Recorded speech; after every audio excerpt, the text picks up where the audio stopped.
Welcome back, podcast community. My name's Cam. This is Three Questions Podcast. I just found out that Andy Richter also has a very successful podcast called Three Questions. This is not it. If you're getting confused, go find that one.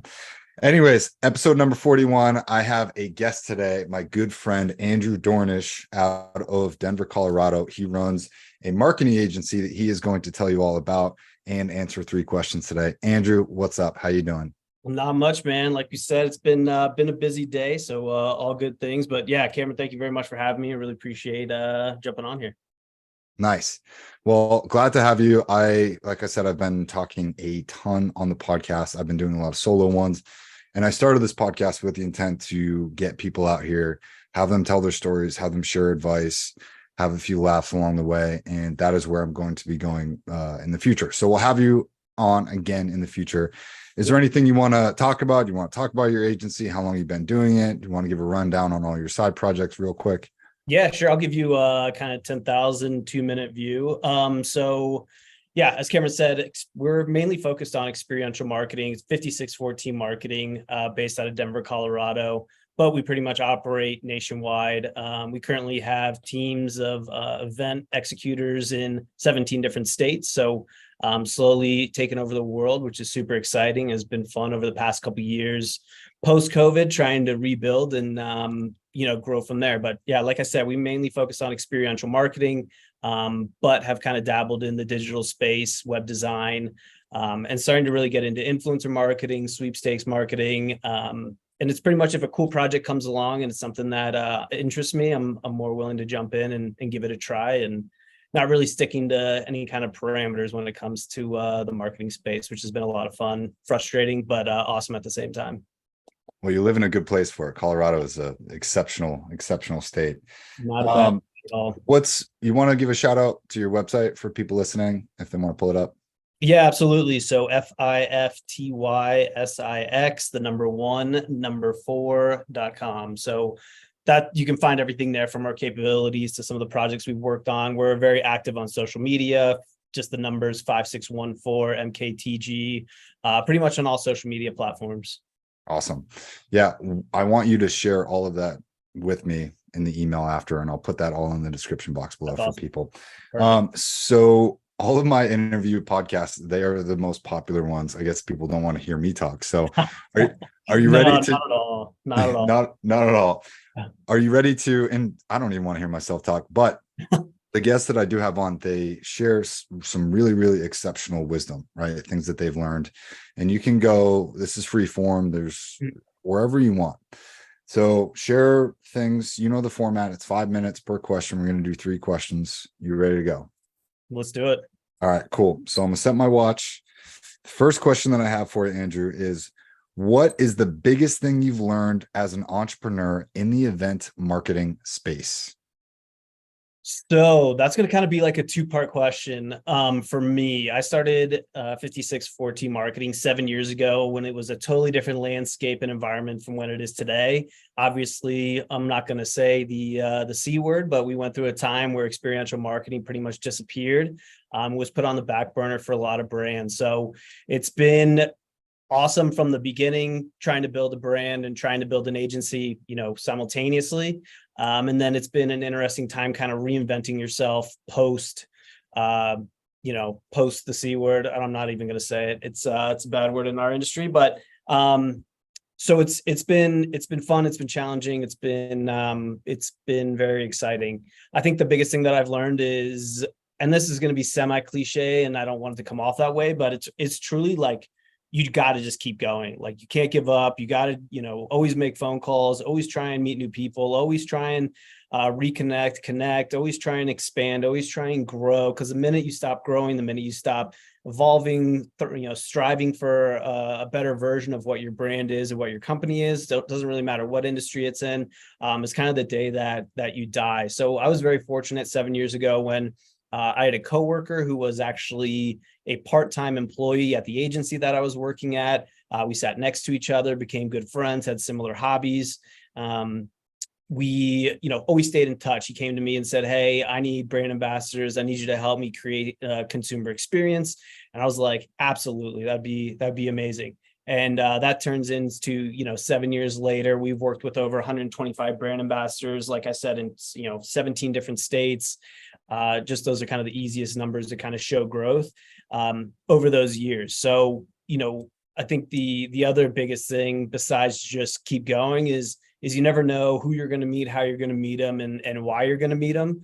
But at the end of the day, it's just truly being the best version of yourself, introducing yourself, being expansive, meeting people, because you never know when that opportunity may arise. And then it's kind of same thing when it comes to marketing your brand. Always be available as much as possible within your guidelines, within your personal guidelines, and then like social media. Always be at the forefront. Always be there when people are curious, interested, or looking to go to action. Because you never know, your post might pop up and show your capabilities to someone who might not know who you are or might know who you are, and it might be a kind of a perfect fit. So kind of, right place, right time. But those were probably the two things that have contributed to most of my success and where I am today. Dude, I think that's great advice. Now, in terms of challenges, right? Like, sounds like you've learned a lot. Yeah. How long have you been doing this from that opportunity, right? You became an entrepreneur at that point where you saw an opportunity, you took it. Was that challenging, especially surviving during the C word times? I mean, talk about that. We're at 3 minutes and 15 seconds. So yeah. So I think so the initial question got asked by me to do this 7 years ago. So, I consider myself more of a opportunistic person as opposed to an entrepreneur. Just because I think that word is fairly overused today. When your Uber driver says they're an entrepreneur, start to question what's going on, but it is what it is. So back to your question. Yeah, I think it's the challenging part has just been trying to stay consistent and just trying to chug along. There's going to be challenges throughout whatever you're doing. And I think trying to find the best ways to quickly overcome those, is the best way possible. There was, middle parts where I was, taking PPP money, trying to keep afloat, laying people off, trying to bring people back in, trying to activate and do events in different spaces in different states where the rules were a little bit more lenient. So just getting really creative on trying to problem solve things that were out of my control. that brings up a really good point. I heard a quote the other day that you will succeed as long as you do not quit. That was basically it. And actually, I just butchered that quote. Whoever said it or wherever I found it on Instagram, I was like, damn. But I'm trying to formulate how I really feel about that. And I do agree with you that the entrepreneur word is overused. I use that word for myself, but I do have like several different side projects. So I feel like that's legit, even though we're all kind of an entrepreneur when we take these opportunities to go out on our own.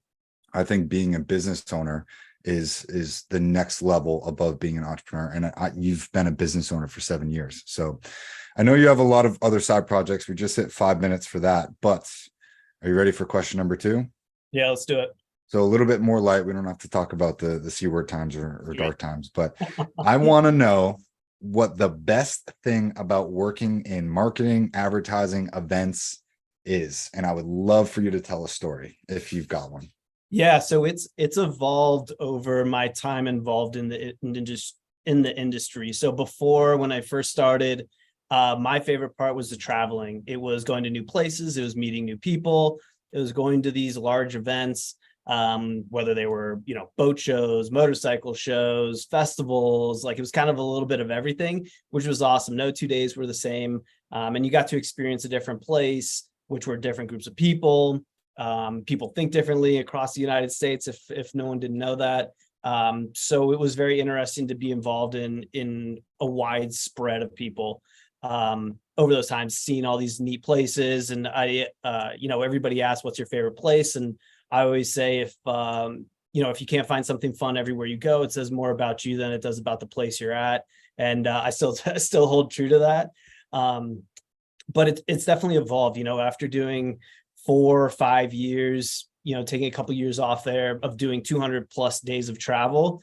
Your mindset definitely changes on moving from a nomadic lifestyle to being or wanting to be more in one place. And so, what I enjoy out of the business now is more of the combination of creativity and analytics. I consider myself a very analytically driven person, which is great for business. And then I enjoy being creative, whether it's through videos or photos or coming up with concepts. So that's very helpful, on the marketing side as well. So now, my focus is more on the, creative and analytical side, as before it was on the traveling side, seeing things, meeting new people, running around the country like I was actually an F-list, rock star. So it was definitely fun and I enjoyed it. I wouldn't change anything, but it's like I said, my life has kind of shifted since it started, which I think is cool. You can do that all in one industry. You don't have to change industries to kind of do different facets of it. So for me, that's been a lot of fun. I think story that I can tell on a public facing channel, I guess it's just the camaraderie that you get to experience with all these people. And I can't really say one story, but whether it's the tour staff or the clients, I mean, you're going out to dinners, you're going out to drinks, you're it's a very social industry, I guess you can say, for better or for worse. So it's been a lot of fun to getting to know people as opposed to brands. So it's been a lot of fun as that's concerned. So Dude, I think you hit the nail on the head. And when I wrote the question, I was thinking the exact same thing. There are no 2 days that are ever exactly alike, whether you're in the office or you're traveling or you're going out to dinner, and all of a sudden you've been up or you're working for like 20 to 22 hours. And it's awesome. I mean, everyone's social, everyone wants to have a good time, everyone wants a positive experience. And it's as stressful as this industry can be, like the payoff is always worth it, right? Seeing people smile or seeing people have a good time with something that you created or you put together or you brought together. It's an awesome feeling, right? Yeah. And I think, to that point, that's like one of the best things is you show up 4 days before, let's take a convention, for instance, the convention center's empty. The heat hasn't been turned on yet. It's 2 degrees inside in Chicago and nothing's on the floor. And then in 2 days, 3 days, it turns into this crazy experience that people absolutely love and come back year after year. So just, truly building from concrete to, these crazy experiences is a lot of fun. Also, I had played a lot of sports, played ice hockey in college for a year, and the team atmosphere, the camaraderie that you get with these individuals on the road, just because it's so focused, like, you are the team, you are the group of individuals that are pulling this off and doing this. The distractions are, abundant on site, but off site, it tends to get blurred out. So as far as, that team atmosphere, that, creating a single vision, coming together to do something is really cool. And, if you're on the early parts of it from paper all the way through the end and seeing, like you said, seeing consumers smile and happy faces is super cool. It's the best. And then you always sleep for like 2 or 3 days after the event because you haven't gotten any. Yeah. Or now where, Mondays is emails don't stop. So you get home from the event Sunday night and you got to start answering emails on Monday morning. So it's a grind, but it's like you said, it's a lot of fun. It is. Okay. We're at 10 minutes and I want to know, you just kind of hit on the coolest experience that you've had, which is a myriad of them. Anywhere, new place, going out to dinner, Chicago, 2 degrees, been there, done that, right? So if you have any advice for anyone starting or running a business as an entrepreneur or a business owner or someone who's looking for their next opportunity, what advice would you give them from your own career thus far? Yeah, I think one part where I'm not going to call it screwed up because I got to where I am today off of it, but having a little bit more of a plan. I think today we're hitting a time where it's so hard to figure out, or it's actually not hard to figure out at all. It's actually very hard to display who you are and what you want to represent as your brand or company or, agency. So I think coming up with more of a blueprint for where you want your business to go 5, 10, 15, 20, 30 years down the road. I think that was one thing that I totally missed out on. But it also led me to kind of swerve and go into different experiences and try new things and kind of did keep me off a beaten path, which was great. But that's one thing I would at least kind of do a little bit more of, brand identity, who we are, what we do, what we stand for. Because I think today, more important now than ever, that's coming into question a lot. And I think that if you have it on paper, you at least have a general direction for an organization, a group of individuals to follow, which I think is super important. I think the other thing is, and I think this is one thing that I did do well at for a lot of years, is saying yes to a lot of things.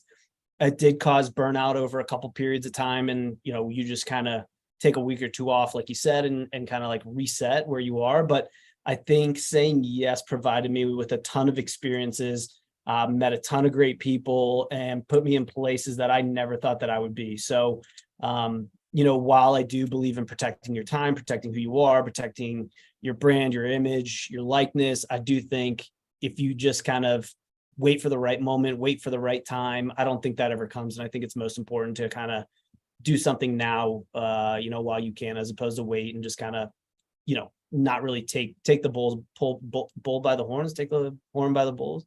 So yeah, I mean, I think it's just super important to kind of just do it. Whatever you want to do, just start now. It was funny, actually, speaking of Uber drivers and entrepreneurs, I was in an Uber the other day, with a young lady who actually wanted to start a podcast. And she was like, very excited to start it. I'm working this up. I'm working on getting guests. I'm working on doing this. And I was like, oh, this is amazing. Like, this is really cool. You have a great concept. You have a wonderful background. And I was like, how many episodes have you recorded? She's like, oh, 0. I was like, oh, okay. What are you waiting for? She's like, oh, well, I have this one guest that I'm really waiting for. I need to get started, but I need to buy all the gear, and I have all the gear, but I have some of it, but I don't have some of it. And I was like, oh, so you've like tested it to make sure it all works, and you like know the whole system and what you're going to do? She's like, no, I have no idea. I'm going to wait for my big guest to do it. And I was like, come on, like, we got to get going now. Like, I think it's most important to do something now, screw it up 4 times before you think you're going to, strike the stars, and, and practice, and you're not going to be amazing at something the first time you try it. I think it takes repetition. I think it takes practice, and definitely just takes time to accomplish. So, I wouldn't expect patience is probably a virtue on this one. Don't expect your first client on the first ad. It definitely takes time to try and build up a business, whatever you're doing. Dude, I couldn't agree more. I think so many people have these great ideas. Everybody has great ideas. Yeah. And it takes a special person to act on them, right? And then it takes a whole new level of your own self to continue with that consistency, continue with that discipline, continue with that motivation, even if you're not seeing payoffs, right? Like I just told you I'm up to 40 episodes on this. My last like 7 have like 2 downloads or 3 downloads, which is way different than, my first 10 or 20. And I think that as an entrepreneur, that journey, right? It's called the dip. Seth Godin who's a marketing guy, has a good book about this dip. And you as a CMO for hire client, we talk about this all the time. It's like, hey man, like, don't look at the stats. Don't look at the analytics. Don't fucking worry about it. Like, your videos when you start anything, or your podcast when you start anything, are probably going to be trash. But look, how long did it take Joe Rogan to like finally get successful? Like a decade, right? Where he was just like, hundreds of episodes before people even started really paying attention. And now he's obviously the #1 podcast guy in the world, inspiring everybody to start their own podcast. But the first podcast I started was super cool, and I lost consistency and motivation and discipline for it. Right. And now when I undertake certain things, as I'm sure you do, I just say, you know what? Screw all that other stuff. I just need to be consistent, and this will go the right direction. The right people will come in here. And the best advice that I've ever read or heard was, I never lose, I either win or I learn. And I bring that attitude to everything that I do now, as I know you do, which you and I have a lot in common, because we're like, fuck it, just get it out there. Let's build on it. Let's put some stepping stones out there. And I really admire you, because I think that's what it takes to be a business owner in 2022, 2023, where people have to really like move softly, or like think about their words or their actions. And you're just like, you know what? I'm fucking building my business, and the right people are going to align with this at the right time. Yeah. And I think like, there's another saying, it's, overnight success takes thousands of hours. So, it might not be one of who, her name is Bobby. Bobby's I shouldn't even say that, because that just disproves my point, but she's been in the podcast game. I don't know. Are you familiar with her at all? No, She never. had this crazy episode with Drake that kind of popped off on TikTok in the past couple days. So she was originally a content creator on TikTok, creating TikToks about being a mother, how to be a mother. This is what I do. This is how I do it. And kind of, engulfed herself and made her an expert in the I don't know, I'm going to screw this up, a motherhood space. And she was very successful, had a great following, had, many viral TikToks. And she recently just pivoted and now does podcasts.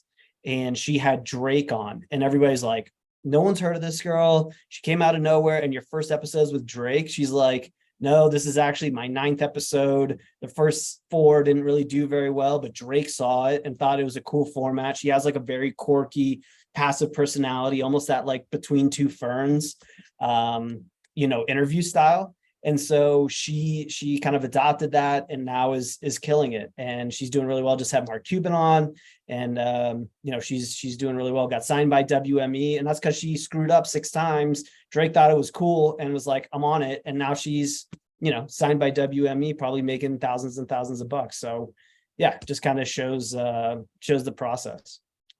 Right, which is another point that I want to add.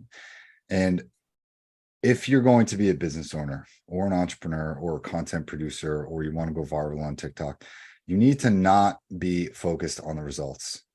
You have got to be focused on loving the process, or you've got to be focused on the fact that you are learning during the process, even though it may be uncomfortable, even though you may not be motivated. Mm-hmm. I can't tell you how many times I've sat down at my computer and be like, oh, I have to do this thing. And then I'm like, no, dude, you're fucking getting to learn. You're getting to teach yourself something. You're getting to like build on your own entrepreneurship skills as a person to put something out there that may bring you a return, right? That's hopefully going to bring you a return. So it's like our growth as human beings. I love it. I focus a lot on that, and I bring that to my coaching platform. But holy shit, whether you're an overnight success like that, or whether it takes you a decade or 2 decades or 3 decades, one of the guys I fallen out, Andy Elliott. I don't know if you follow him, but he's like a car salesman out of Arizona, and he has some crazy advice. I read his story. It took him like 20 years to get where he is. Absolutely. And now he's just exponential growth. And I'm like, damn, this shit really does take a lot of time. And we live in this age of like instant gratification, and it doesn't work that way. Yeah. I mean, I think two points to that. The only thing I would challenge on the views aspect of it is, for me, I think you got to take it the correct way. Like, I look at views as bumpers for creating content. Like, if one thing gets, and it sometimes doesn't even make sense. Like, I'll be going down the exact same stairwell, shooting a video at the exact same time a day later, and it'll get 6 views, which is the day before it got 1,600. So it's like, what's actually happening here? So I would just, caveat it, but the numbers for me provides motivation. When you do like the creator fund and how much, views you need out of shorts alone to create this, it's like 33,000 views a day. And like in my head, that's like, all right, let's try and figure out how we can get 33,000 views a day. Like, so I think don't take it as an insult or personal.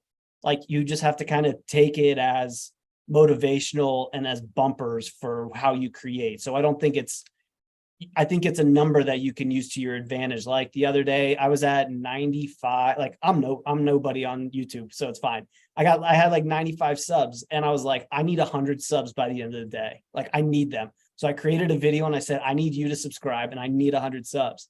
And I got 103. So like, there are little things that, can be motivational, can be great, but you can't rest on it, or you can't absorb your personality into it, or your passion for it on it. I think, you just have to, it's a number, use it as a third party, reflect on it, change it, use it as bumpers to kind of redirect you and to succeed, but don't let it kind of discourage you from doing. Exactly. That's great advice. A lot of people, and I blame Instagram for this, but a lot of people will attach their self-worth to their likes or to their views. As an entrepreneur, you need to not do that whatsoever, right? Yeah. Use it as bumpers. I think that's a much healthier way to sort of view that. I have never even thought about that. So that's a great piece of advice. Andrew, I want to Yeah, thank you for coming on episode 41. I'll share the link with you. Please send me an email so I can put all of your info in the description. Is there absolutely. anything you want to say? Do you want to let people know how to reach you, your favorite Instagram channel, your YouTube channel? Why don't give me the whole plug right now? Yeah, so we're on the road to 250. I need 250 followers from everybody here. So if you don't follow me, you got to follow. It's you just have to. I do a lot of entrepreneurial, I'll use the word, content, day in the life kind of style stuff. And it's just Andrew Dornisch, AndrewDornisch. And then it's I am Andrew RD. So I am Andrew RD on all my social channels. I guess that would be Instagram, TikTok, or kind of Instagram, TikTok, YouTube are kind of the three platforms that I focus on. And thank you very much for having me. I really appreciate it. Yeah, dude. Anytime. Of course. I know we talk on a regular basis. I'm helping you with your business and marketing stuff, which is really my bread and butter. Yep. Eventually I'll get back to a role like that. But I love doing this. I love helping other business owners, entrepreneurs, or even people that have been there and done that or are thinking about going there and doing that sort of stuff. So great advice. Thank you for sharing on the podcast. We'll get you on again soon. And that's it. Thank you guys for listening. Please like and subscribe to all of this stuff, all the links that you see down below. And we'll catch you guys in episode 42.